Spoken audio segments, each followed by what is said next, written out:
Muy buenas tardes. Damos bienvenida a nuestro webinar número 1 de este año. El día de hoy, como les informamos en la invitación, abordaremos el tema de actualización legal en el sistema de gestión de seguridad y salud en el trabajo y algunas normas afines.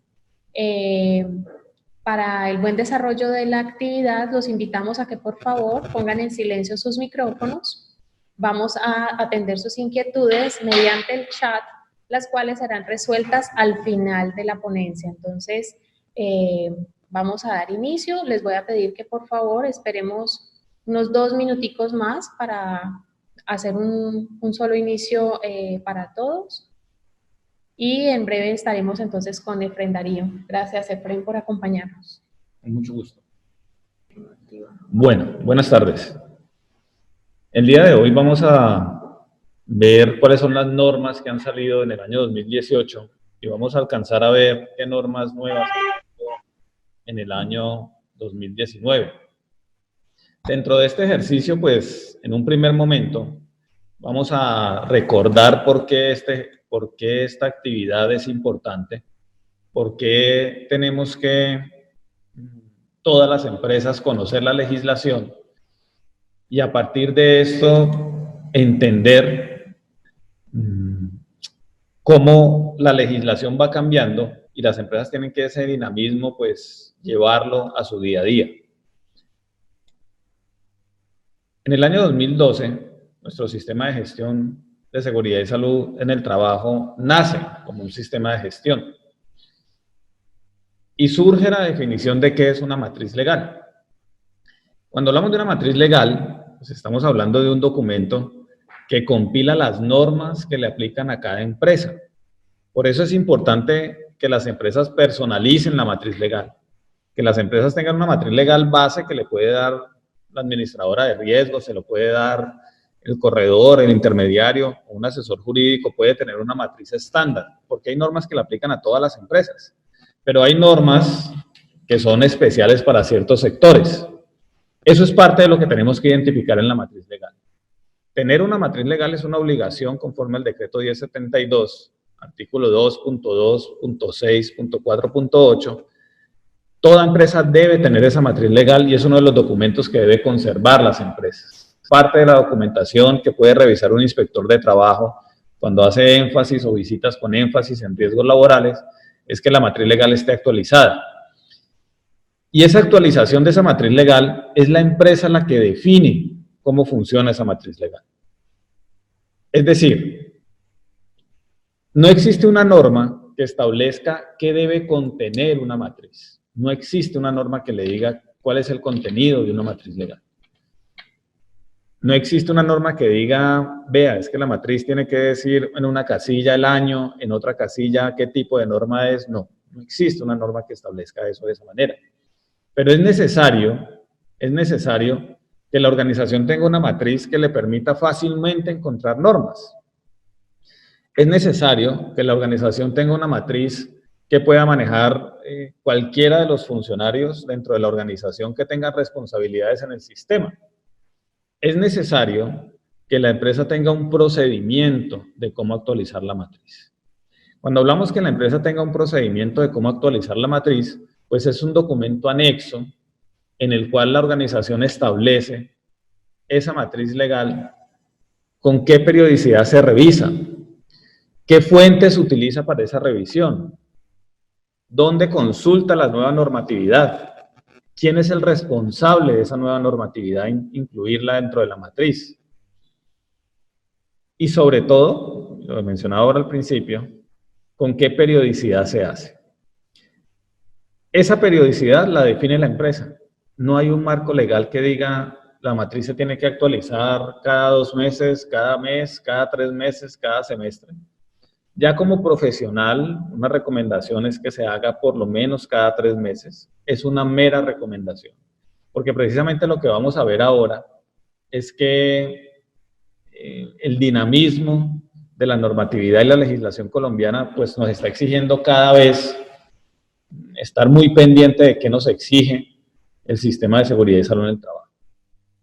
Entonces, con esta pequeña introducción, con este pequeño marco, vamos a empezar a hacer un barrido general de qué normas salieron el año pasado, qué normas y qué generalidad o a qué hace referencia estas normas en el año 2019. Vamos a ver un bosquejo de qué empresas les aplican, a qué tipo de organizaciones les aplican y cómo debo evidenciar yo el cumplimiento frente a esta nueva normatividad. Entonces vamos a ver en la diapositiva cómo está organizada esta norma cronológicamente por fecha, obviamente. La primera norma con que iniciamos el año 2019 es con una resolución expedida por el Ministerio relacionado con la atención de sustancias psicoactivas, el Ministerio de Salud. Este es un tema que el gobierno viene trabajando hace muchos años y que tuvo una dinámica o un cambio en el momento en que sale la ley 1562 del Sistema General de Riesgos Laborales y posterior a esa ley sale la ley 1566 que habla del consumo de sustancias psicoactivas lícitas e ilícitas.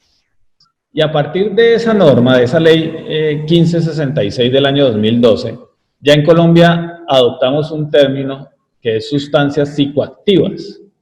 Entendidas las sustancias psicoactivas como unas que son lícitas y otras que no son lícitas.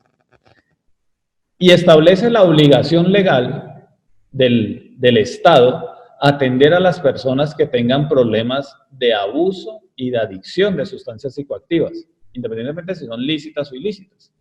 Esa obligación que surge en el año 2012 empieza a dar una directriz del Estado para atender a las personas que tengan problemas relacionados con el abuso o la adicción a estas sustancias. Esta es una de las razones por las cuales en Colombia desde hace muchos años las empresas no pueden suministrar licor en las actividades de fin de año. No pueden celebrar el Día de la Secretaria con un vino, porque se supone que debo tener una política para la prevención y dado el caso, conforme a esta nueva resolución expedida hace un año, 089, pues no solo es la prevención, sino también la atención. Y es precisamente esta norma, en el artículo 8.2.2.2 de la resolución 089, donde dice que el entorno laboral debe hacer parte de la prevención y la atención de una persona que tenga problemas de abuso y adicción. Y aquí tenemos que ser muy claros en el concepto de abuso y adicción. La ley 1566 en el año 2012 estableció tres, niveles frente al tema de sustancias psicoactivas. Una es el consumo, otra es el abuso y otra es la adicción.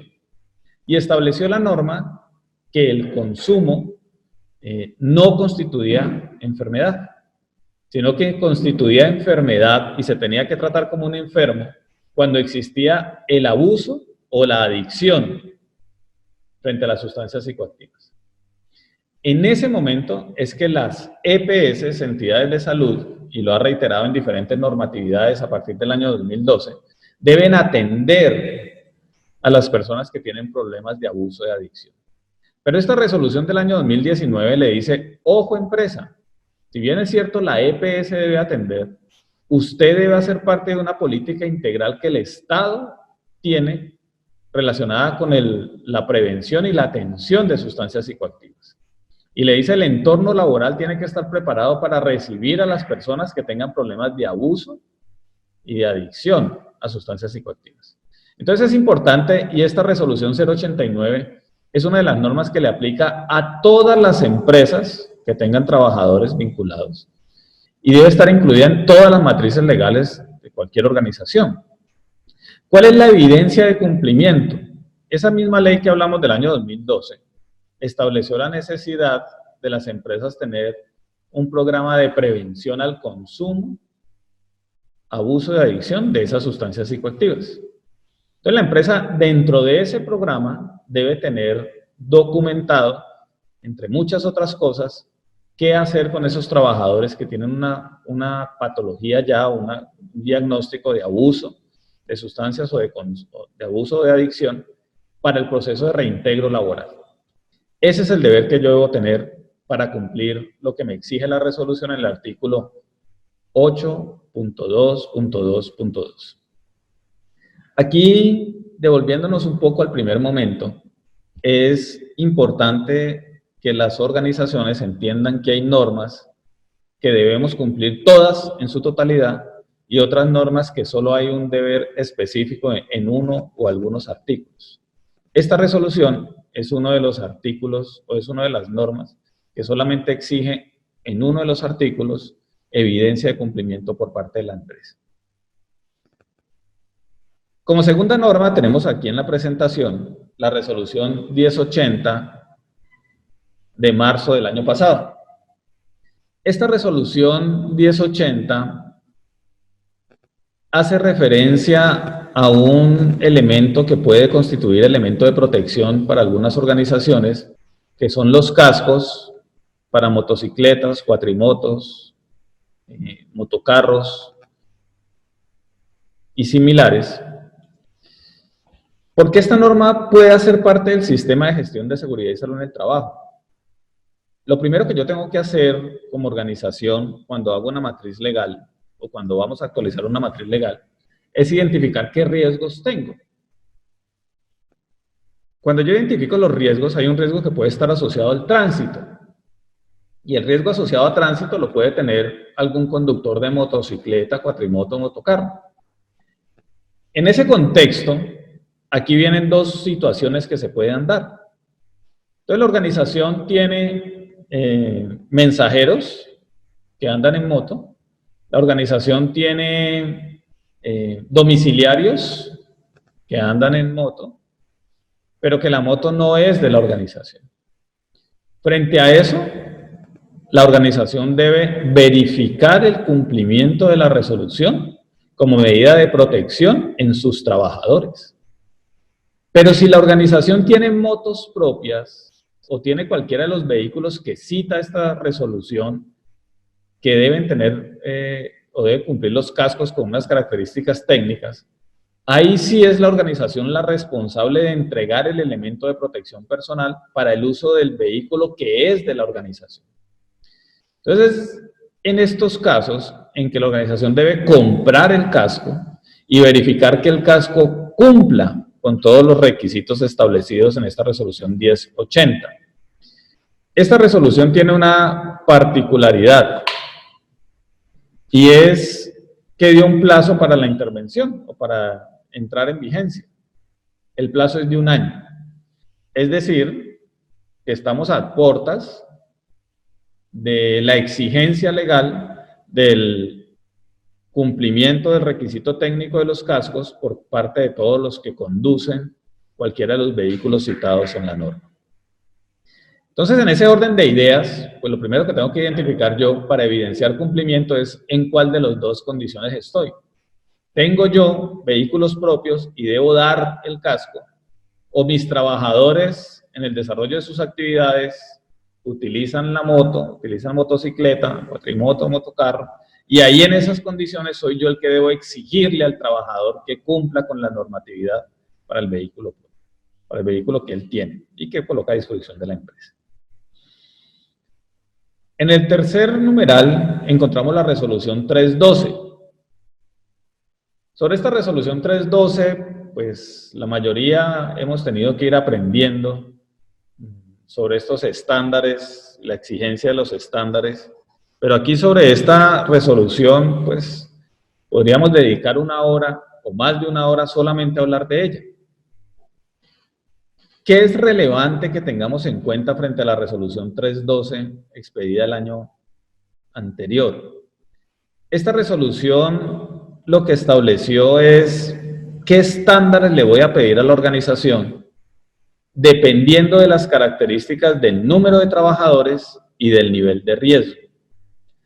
Pero ojo, y creo que ya lo hemos entendido, o las organizaciones ya lo entendieron, y es que los estándares es lo que me va a medir, pero no quiere decir que sea lo único que yo tengo que cumplir.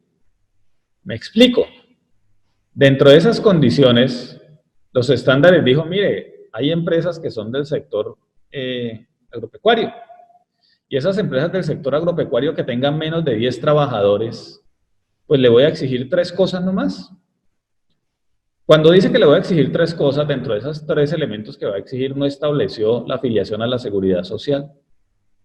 Entonces una organización no puede decir, ah, no, mire, es que como los estándares no me piden a mí que afilie a la gente a la seguridad social, no la voy a afiliar. No, está equivocado. Los estándares es el instrumento mínimo sobre el cual se va a revisar el sistema de gestión de seguridad y salud en el trabajo. Pero las normas, todas las normas siguen vigentes. Todas las normas están vigentes.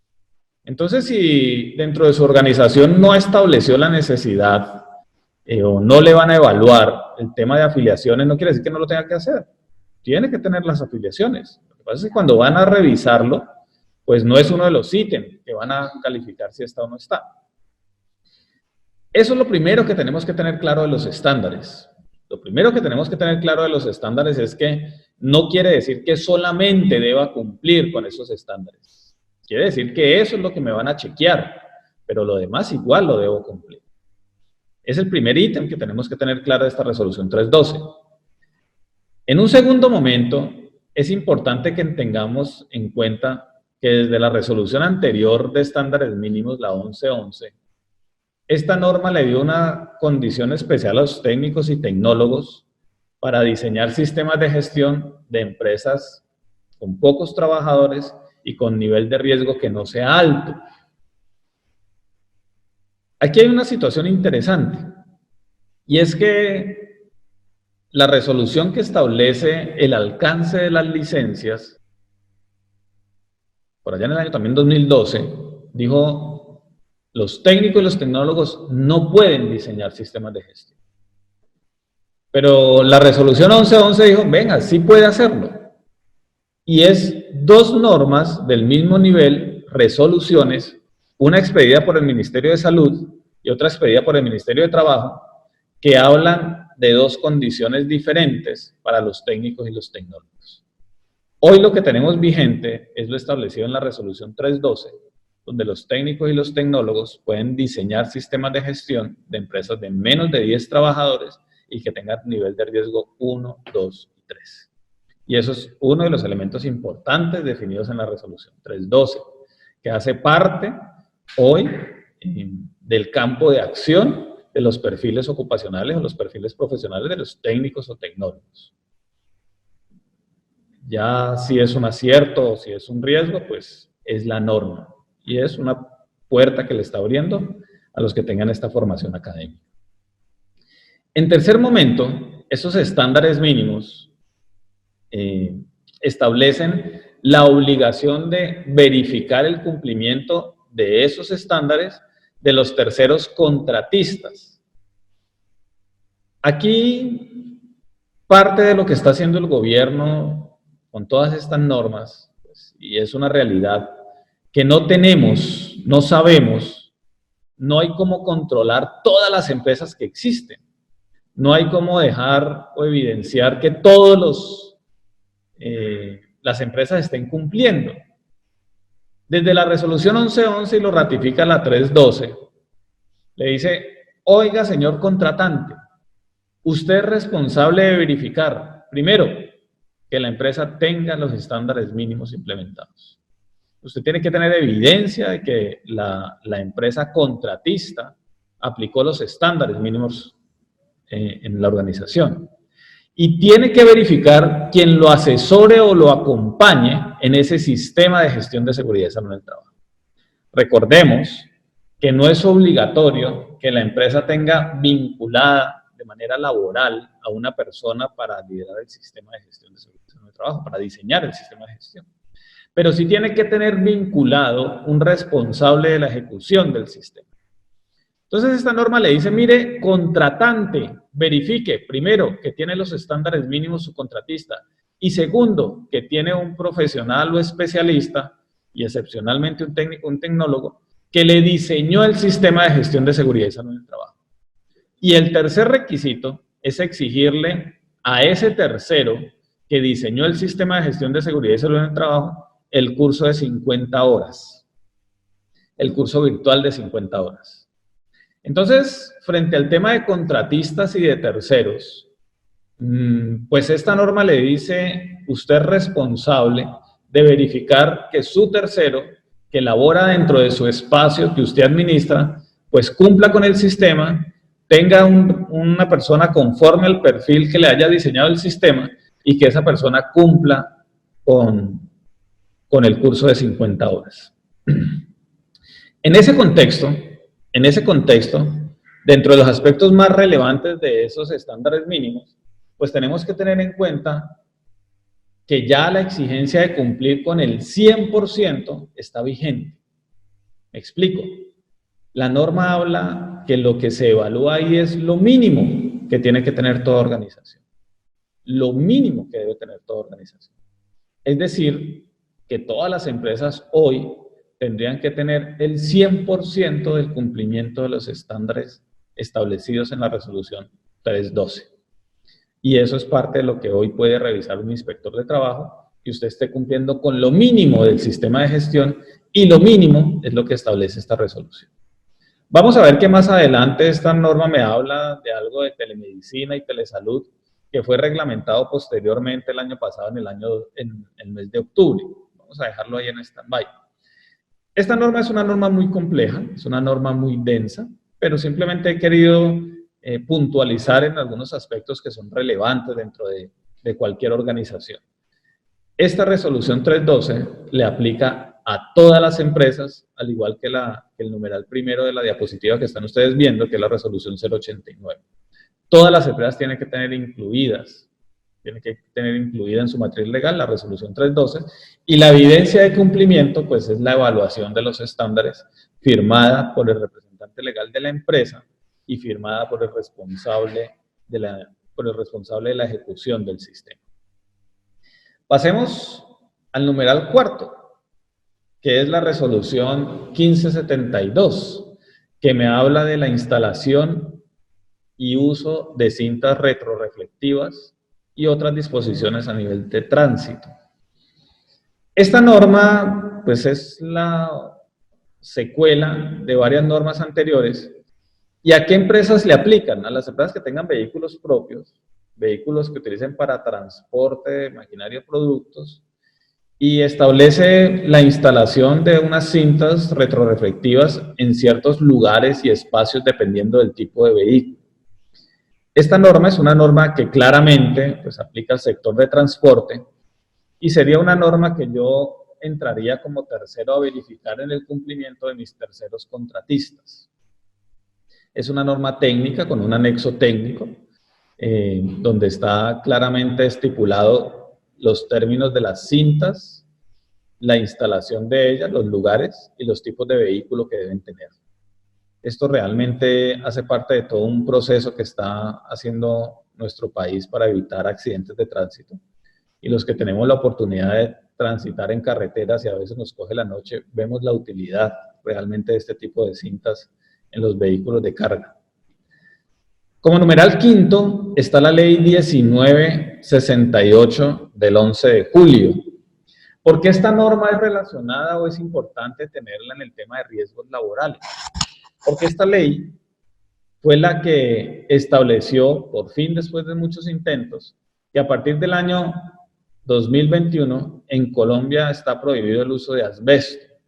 El uso de asbesto en procesos productivos, pero también es importante que las empresas entiendan que si bien es cierto a partir del año 2021 es que no puede haber asbesto, pues cuando están haciendo reestructuraciones, remodelaciones dentro del proceso, pues puedan verificar que en esas construcciones tampoco se utiliza asbesto. Es una recomendación y es importante tenerla en cuenta.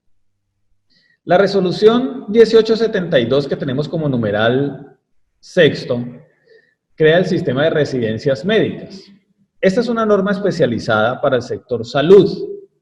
Entonces, en Colombia tenemos muchos actores dentro del sistema de seguridad social integral.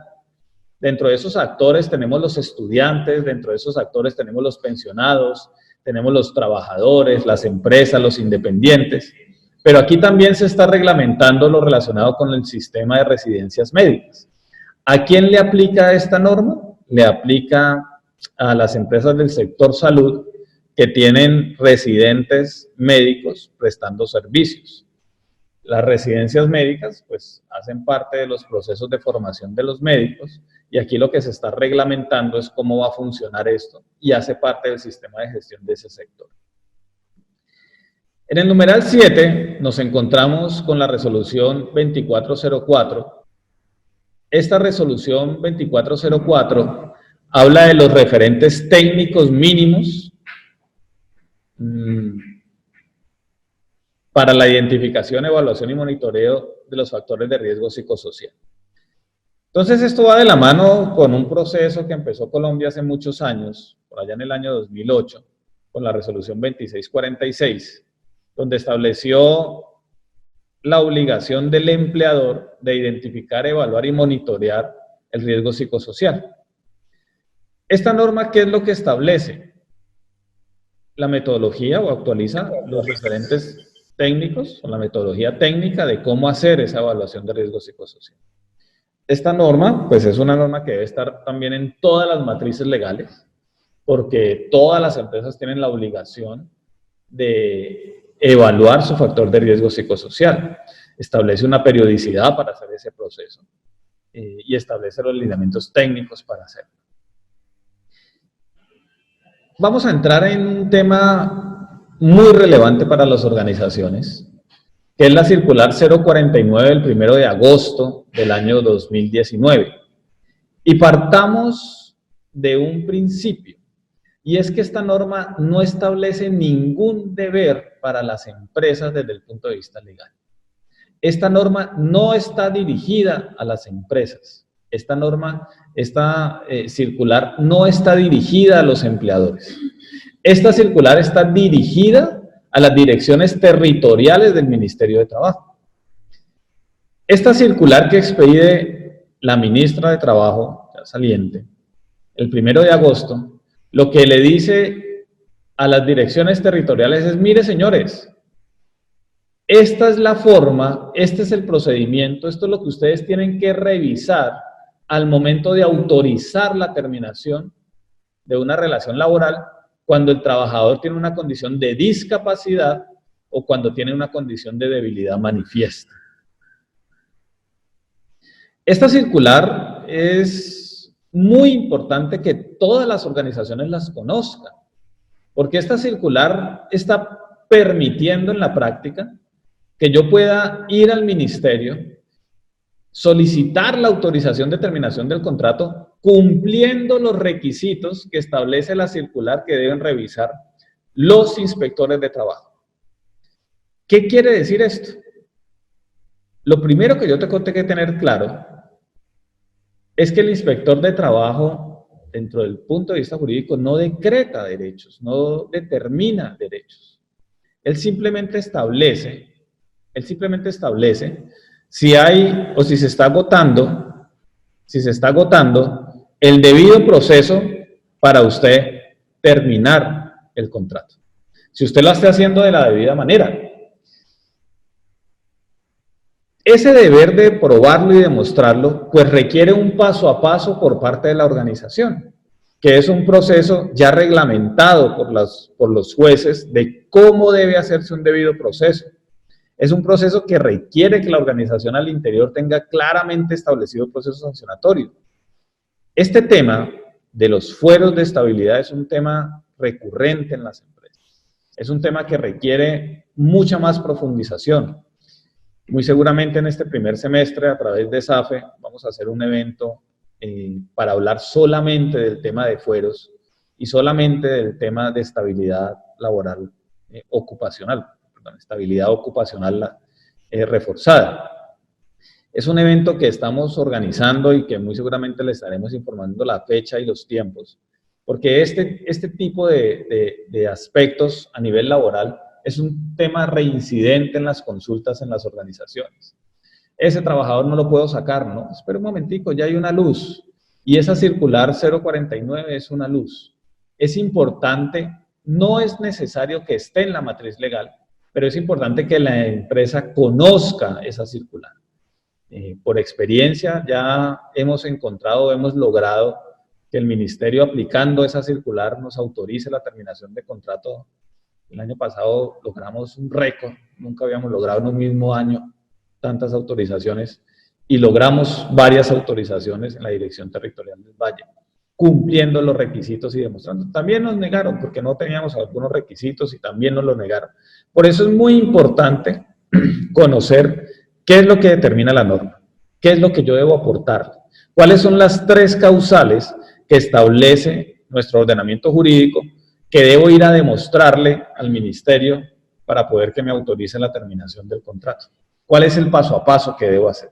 Hoy, coincidencialmente, en una empresa, estaba revisando una resolución donde el ministerio le negó la autorización de terminación de contrato y le dice, mire, usted no cumplió el debido proceso. En Colombia, desde el año 2014, los jueces han establecido cómo es el debido proceso sancionatorio y todas las empresas tienen que tener su reglamento interno actualizado frente a ese proceso.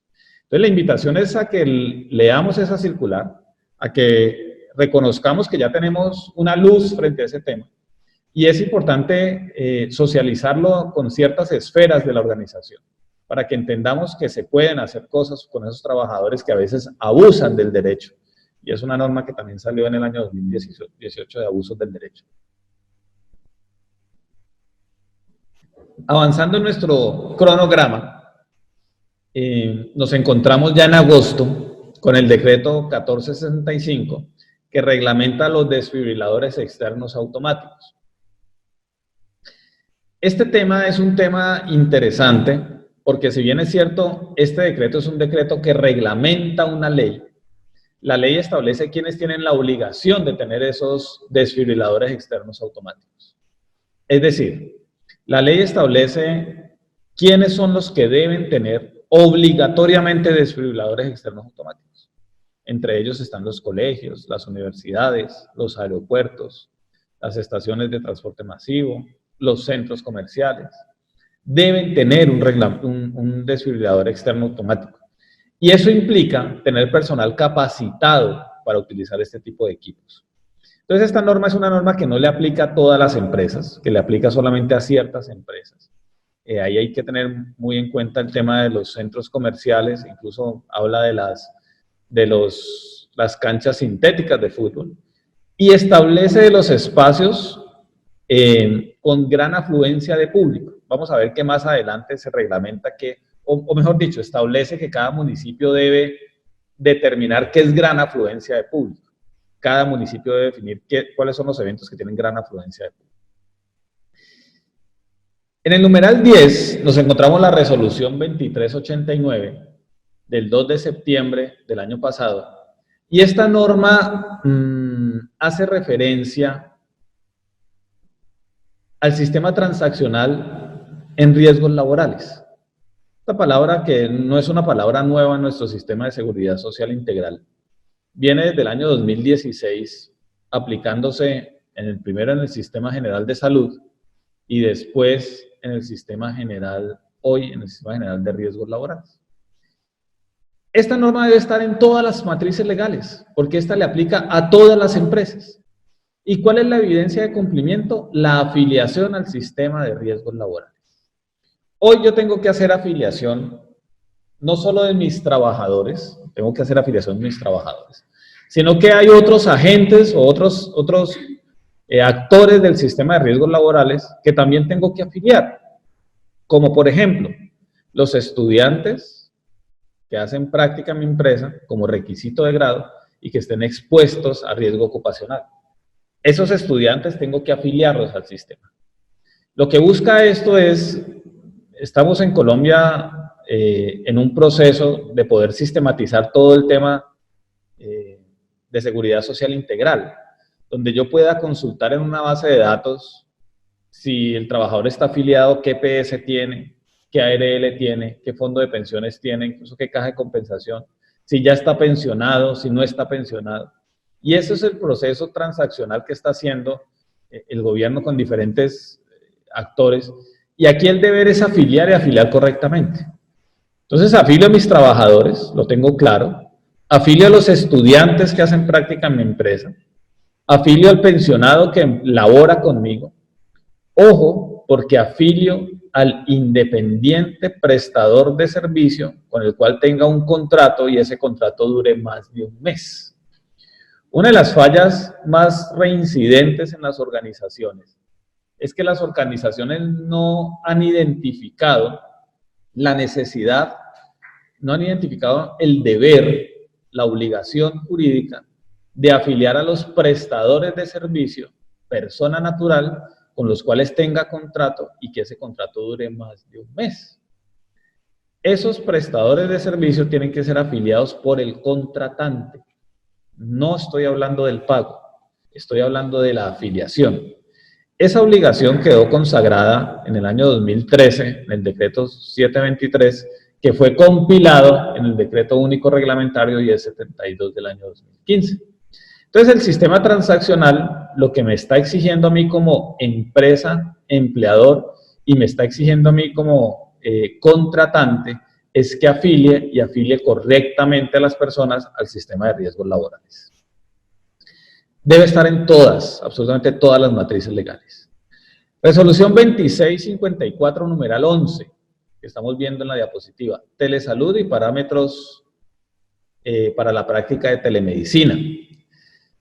Así como a veces nos quejamos que las leyes se quedan atrasadas, pues en el tema de riesgos laborales, en mi concepto, es uno de los aspectos donde más adelantados estamos. Y la reglamentación que hace la resolución 2654 es la posibilidad de aplicar telesalud y prácticas de telemedicina. Esta norma es importante conocerla, leerla y entenderla, porque nos da la oportunidad, dentro del contexto de cada empresa, de hacer exámenes médicos ocupacionales a través de telemedicina o telesalud. A veces es complicado sacar los trabajadores de un campamento en medio de la montaña, de una planta generadora de energía arriba en la montaña, y a veces una herramienta que puede ser útil es la tecnología de la informática y la comunicación, las TIC, para poder hacer un examen médico a través de una cámara web, o poder hacer un examen médico no en un consultorio, sino en un espacio adecuado, conforme a la resolución, para hacer la práctica de exámenes o de exámenes médicos ocupacionales. Entonces, esta norma es una norma que no debe estar en todas las matrices, pero que sí debe reconocer la empresa o identificar la empresa la posibilidad de aplicarla en la medida que sea necesaria. Terminando el año, nos encontramos con la resolución 5018 del 20 de noviembre. Esta es otra de las normas que nos puede dar para hablar durante una hora o más. Esta resolución 5018 hace parte de una secuela de normas, ya de hace más de 10 años, que me hablaban de los procesos de generación, transmisión, distribución y comercialización de energía eléctrica. Aquí hay un tema muy interesante, porque creería uno que esto solo le aplica a las empresas que tengan procesos de generación, transmisión y distribución. Y uno creería que hay pocas empresas que tienen esos procesos. Una invitación o una reflexión que yo les hago a las organizaciones cuando hacen su análisis de riesgo. Y les pregunto, ¿ustedes generan energía? Resulta que si vamos al tema técnico, si la empresa tiene una planta, cuando se va la energía, y esa planta funciona generando energía, pues podríamos creer que esta resolución 5018 le aplica a ese tipo de empresas. Es una reflexión que tenemos que hacer. Y a mi modo de ver, y es una opinión personal, pues yo debo pecar por exceso y no por omisión. Si yo tengo una planta en mi empresa que funciona con diésel, en temas de emergencia, porque se va el fluido eléctrico, pues yo estoy generando energía. Transmitiendo energía, ¿sí? Cuando yo tengo en mi empresa una subestación, cuando yo compro energía a un voltaje, la traigo a mi organización y en una subestación distribuyo energía a un voltaje menor, pues estoy haciendo un proceso de distribución de energía. Entonces es una norma que hay que leer con detalle, porque incluso habla de los procesos constructivos para este tipo de procesos de generación, transmisión e distribución de energía, de la idoneidad de las personas que hacen los procesos en este tipo de actividades. Esta norma es tan compleja que estableció un plazo de 1 año para empezar a exigir su cumplimiento. Entonces la invitación es a que las empresas primero empiecen a leer la norma y empiecen a ver el anexo técnico que tiene esa norma, que es un anexo bastante denso y, como les digo, muy técnico, con un perfil ideal que debe ejecutar las personas para este tipo de actividades de riesgo eléctrico. Finalmente, en el año 2019, sale la resolución 3316, que habla del uso del desfibrilador externo automático DEA. Esta norma, precisamente, es de un nivel diferente al decreto que habíamos mencionado anteriormente. Y esta resolución establece que cada municipio debe finalmente revisar y establecer en qué condiciones se tiene que hacer o utilizar este desfibrilador. Y ya para terminar, pasemos a qué ha salido este año, porque ya este año hemos tenido, o ya tenemos algunas normas que pueden aplicar al tema de riesgos laborales. Aquí me he tomado yo el trabajo de incluir en estas normas un tema que ha sido reiterativo de consultas en diferentes organizaciones, y es el tema de nuestros hermanos venezolanos que están hoy laborando con nosotros acá, todo el proceso del permiso para ellos acceder a contratos laborales. El tema de la contratación de extranjeros es un tema muy denso, muy complejo. Uno a veces no dimensiona que a veces incluso venir a Colombia para ciertos países o desde ciertos países, Colombia le exige visa. Y trabajar en Colombia requiere un permiso. Hay algunos acuerdos de países con la CAM y algunos convenios con países especiales donde pueden venir a trabajar bajo ciertos parámetros y no requiere permiso.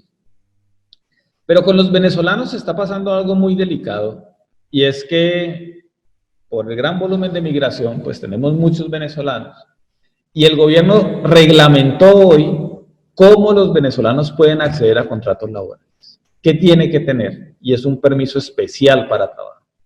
Lastimosamente, incluso ya he visto en las organizaciones que esos permisos los están adulterando, los están falsificando. Es muy delicado el tema porque hay que verificar que los permisos sean ciertos, sean reales, porque incluso al ser el permiso falso, todo el proceso de afiliación a la Seguridad Social Integral pues se desvirtúa, queda como ineficaz, como poco, no válido. En enero, finalizando, sale la ley 215, que habla de las historias clínicas electrónicas. Esto es muy importante. No hay ningún deber para las empresas en esta ley, pero sí es importante que conozcamos que ya el gobierno está estableciendo un procedimiento para que la historia clínica de las personas dentro del sistema de seguridad social integral esté de manera electrónica.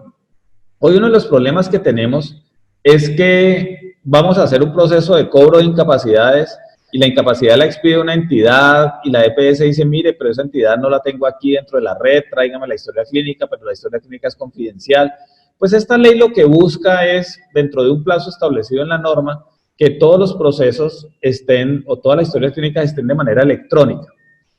La resolución 133 de enero habla del certificado de discapacidad y registro de localización y caracterización de personas con discapacidad. Esta resolución 113 es importante conocerla porque puede ser un instrumento para las empresas que tengan personal con discapacidad para poder identificar la condición de discapacidad. Esta certificación es algo, no es nuevo, es algo que ya venía trabajando el gobierno desde hace varios años, porque en Colombia no sabemos cuántos discapacitados tenemos, no tenemos identificados los discapacitados. Hay gente con discapacidad visual, hay gente con discapacidad cognitiva, discapacidad movilidad, y no conocemos cuántos discapacitados hay. Entonces, este certificado de discapacidad y de localización puede ser una herramienta para esas empresas que tengan personas con calificación de discapacidad, para volver a documentar ese proceso y ver esa discapacidad en qué condición está hoy funcionando. A partir del decreto numeral primero 117, se expide la resolución 289 que regula el paso a paso del permiso para los venezolanos ser contratados. Este paso a paso o este aspecto técnico ya del permiso especial, pues es importante tenerlo para las empresas que están contratando hoy venezolanos. Ojo, porque ese documento de identificación, ese permiso especial o esa identificación es importante verificar, les reitero, que sea real, que no sea falsa y adulterada. Y finalmente tengo aquí la resolución 491, que tiene fecha de 24 de febrero, pero debo partir aclarándoles algo como abogado. Y es que hoy yo no tengo la certeza que esa norma haya sido publicada en el diario oficial, porque todavía el diario oficial hasta ayer, hoy no he tenido oportunidad de consultarlo, el diario oficial del 24 de febrero todavía no está disponible en la página web. Entonces, por circulaciones en redes sociales, pues he tenido la oportunidad de ver la resolución 491 que habla del tema de espacios confinados. Pero en este momento, muy honestamente, no tengo la certeza de que esa norma ya haya sido publicada en el diario oficial, por ende no tengo la certeza de que esa norma esté vigente dentro del ordenamiento jurídico. Esperaré a ver que la norma pueda ver que esté publicada y que ya esté vigente. Es importante revisarla porque habla de los temas de formación, habla de los lugares donde me puedo formar, los términos para este tipo de actividades, cómo se tienen que desarrollar. Entonces, como ustedes ven, una hora para hacer este tipo de actividades, pues es casi un tiempo muy corto para hablar de tantas normas. Pero lo que queremos hoy es que reconozcamos que el tema de riesgos laborales es un tema dinámico, es un tema que requiere actualizarse porque todos tenemos claro que el desconocimiento de la ley no me exime a mí de cumplirla. Y dentro de esas exigencias legales, pues está la obligación de tener la matriz y de reconocer qué normas me aplican y dentro de un sistema de gestión, pues evidenciar el cumplimiento de esas normas que le aplican a mi empresa y a mi organización. Entonces, concluyendo este proceso, digamos, magistral de hablar de normas, pues pasamos a un segundo momento, ya para concluir, que está relacionado con las preguntas o las dudas que han ustedes enviado por chat. Muy bien, Efraín, tenemos las siguientes preguntas. Pregunta en cuanto a la resolución 1080. Cuando el trabajador es el propietario de la moto, ¿quién debe suministrar el casco certificado? La obligación de tener casco es de toda persona que tenga vehículo. Si la moto es del trabajador, independientemente que trabaje o no trabaje para mí, independientemente que esté vinculado conmigo, el trabajador debe, para conducir la moto, tener un casco que cumpla con la certificación establecida en la norma.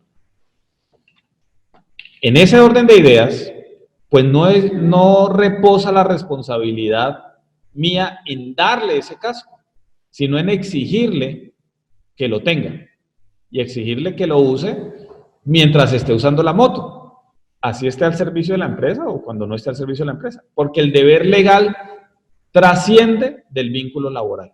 Entonces, no es obligación darle el casco, no es obligación darle el casco, pero sí es obligación exigirle a ese trabajador que tiene su moto propia que utilice el casco conforme a la normatividad vigente. Es como la obligación de que tenga el SOAT. Yo debo exigirle que tenga el SOAT por el solo hecho de tener la moto. No porque trabaje para mí, tiene que tener SOAT, como tiene que tener licencia, como tiene que tener todas las exigencias propias que exige el vehículo dentro de la normatividad general. Entonces, partiendo de ese principio, yo no tengo la obligación ni de pagarle el SOAT, ni de darle el casco, pero sí de exigirlo porque el vehículo es de él. ¿Qué otra inquietud hay? ¿Qué tipo de... Otra pregunta que nos presentan es, ¿qué tipo de actividades específicas puede desarrollar el empleador Y al hacer intervención, ¿qué tanto influye en la condición de debilidad manifiesta?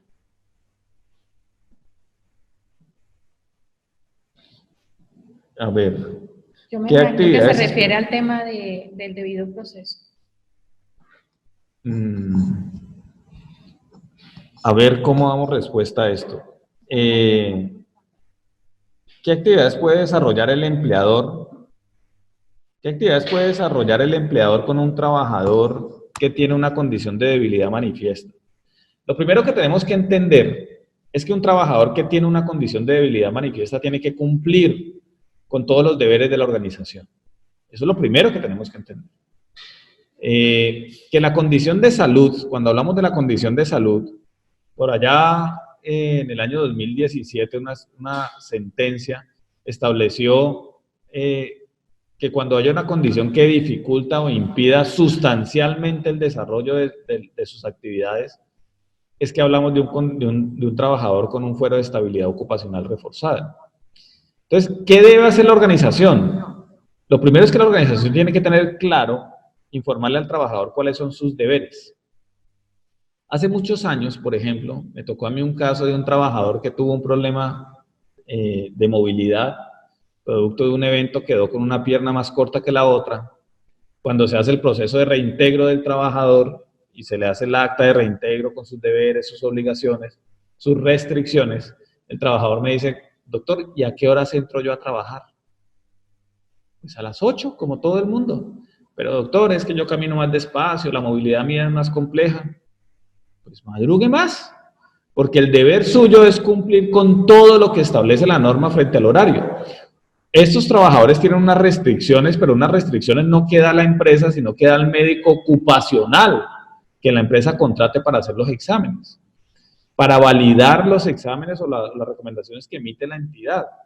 Entonces, el alcance de la empresa está en primero establecer el debido proceso, establecer el procedimiento, informarle a los trabajadores el deber que tiene. Y si no cumple ese deber, pues agotando lo establecido en el reglamento interno de trabajo, sancionar a un trabajador. Nosotros hemos tenido situaciones donde los trabajadores pues tienen esa condición de fuera y no cumplen normas y los suspendemos.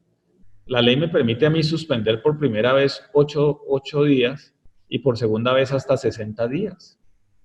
Y eso es legal, lo establece el Código Sustantivo. Lo que debo garantizar es que el procedimiento también sea legal, porque si no agoto el debido proceso, pues una sanción de esas me puede generar una multa del ministerio por no agotar o por no hacer tránsito al proceso establecido para ese tipo de sanciones. Otra pregunta es, ¿cuál es el plazo de implementación de la ley 215? No tengo la respuesta, no tendría que revisar la norma y con mucho gusto se la envío porque no son muchas normas y no tengo en este momento el plazo establecido. Ahora lo reviso y con mucho gusto se lo envío. Por último, una sugerencia de uno de nuestros participantes es si podemos realizar un corto resumen acerca de la resolución 0312. Muchas gracias por la sugerencia, pero yo creo que no alcanzamos a hacer un resumen de la resolución 312. Es una norma muy extensa, con muchos aspectos técnicos y pues en 7 minutos que falta para cerrar este espacio, pues sería muy atrevido yo pretender hacer un resumen de esta norma. Traté de mencionar los aspectos más relevantes para tener en cuenta, pero sí es un análisis que debe hacerse mucho más detallado, acorde con cada tipo de organización. Bueno, muy bien, gracias Efren. Con esto damos por terminado el webinar, no antes recordándoles que de manera mensual realizamos estos ejercicios a manera de actualización y mantener informados a nuestros clientes y amigos especialistas en seguridad y salud, a nuestros profesionales. Un saludo y gracias por participar. Nuestro próximo webinar está programado para el 25 de marzo y vamos a tratar el tema de sistema globalmente armonizado. Asimismo, como les informó Efren Darío, vamos a realizar un seminario presencial donde vamos a tratar el tema de la estabilidad laboral y abusos del derecho. Entonces, para que estén pendientes de nuestras comunicaciones a través de medios, en Facebook, en LinkedIn, y a través de nuestros contactos directos por WhatsApp. Les agradecemos mucho su participación. Tenemos pendiente enviar la información acerca de la resolución de la ley 215. Sandra, te la enviaremos por interno. Muchas gracias por participar y feliz tarde para todos.